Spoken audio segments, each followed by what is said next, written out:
নমস্কার বন্ধুরা, সবাইকে স্বাগত জানাই Bengali food with Anima cooking চ্যানেলে।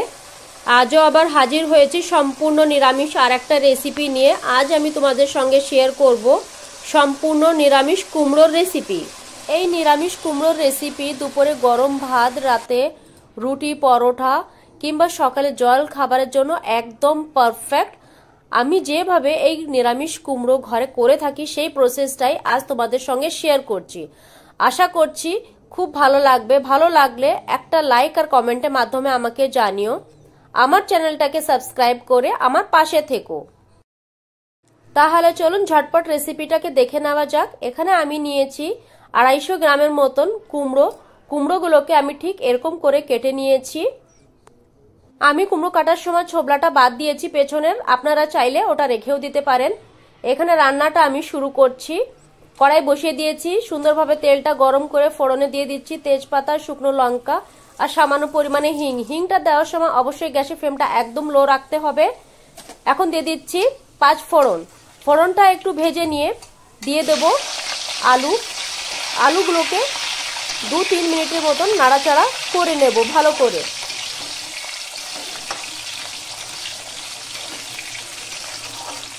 আলুগুলো ভালো করে নাড়িয়ে চাড়িয়ে এখন ঢাকা দিয়ে রেখে দেবো 3 থেকে 4 মিনিটের জন্য। 3 থেকে 4 মিনিট পরে ঢাকনাটা খুলে অ্যাড করে দেবো কেটে রাখা কুমড়ো। কুমড়ো অ্যাড করে আরেকবার ভালো করে সব কিছুকে আমি মিশিয়ে দেব।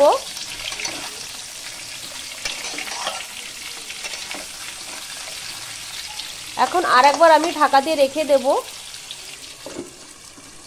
এই রান্নাটা এইভাবেই করতে হবে। আমি এই রান্নাটায় বারবার ঢাকনা দিয়ে ঢেকে ঢেকেই আলু আর কুমড়োগুলোকে সেদ্ধ করে নিচ্ছিলাম 50%-এর মতো। ঢাকনাটা খুলে আর একবার আলু আর কুমড়োকে সুন্দরভাবে এখানে আমি মিশিয়ে দিয়েছি। এখন অ্যাড করে দেব কেটে রাখা টমেটো, কেটে রাখা কাঁচা চিরা লঙ্কা। আর একবার সব কিছুকে এখানে আমি মিশিয়ে দিচ্ছি। আর গ্যাসের ফ্লেমটা অবশ্যই এখানে মিডিয়াম টু লো রাখতে হবে। একটু নাড়াচাড়া দিয়ে এখন অ্যাড করে দেবো সব রকমের মশলা, গুঁড়ো মশলা। এখানে আমি দিয়ে দিচ্ছি প্রথমে স্বাদ মতন লবণ, পরিমাণ মতন হলুদ, তারপরে দিচ্ছি জিরে পাউডার, ধনে powder, red chilli powder.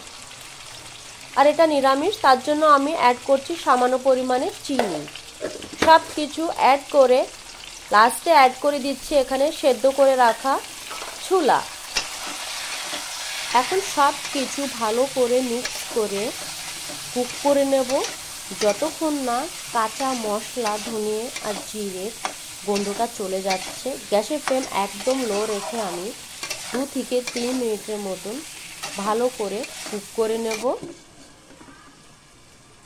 Dhaka দিয়ে রেখে দেবো মাত্র 2 মিনিটের জন্য।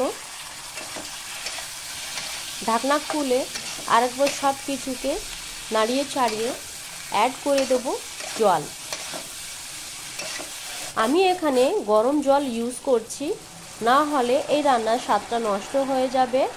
কারণ সবজিগুলি 70% এখানে কুক হয়ে গেছে। জল অ্যাড করার পরে আরেকবার সব কিছুকে মিশিয়ে আমি ঢাকা দিয়ে রেখে দেব যতক্ষণ না আলু আর কুমড়োগুলো এখানে সুন্দরভাবে সেদ্ধ হয়ে যাচ্ছে।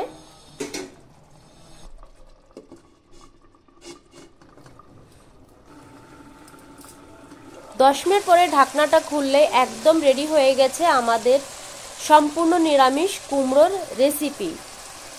এই রান্নাটা আমি মর্নিংয়ে ব্রেকফাস্টের জন্য করেছিলাম, বেশ ভালো হয়েছিল খেতে। আশা করছি এই রেসিপিটা তোমাদেরকেও ভালো লাগবে। ভালো লাগলে একটা কমেন্ট আর লাইকের মাধ্যমে আমাকে জানিও। আমার চ্যানেলটাকে সাবস্ক্রাইব করে পাশে থেকো। দেখা হচ্ছে পরবর্তী অন্য কোনো ভিডিওতে। ততক্ষণের জন্য টাটা, বাই বাই।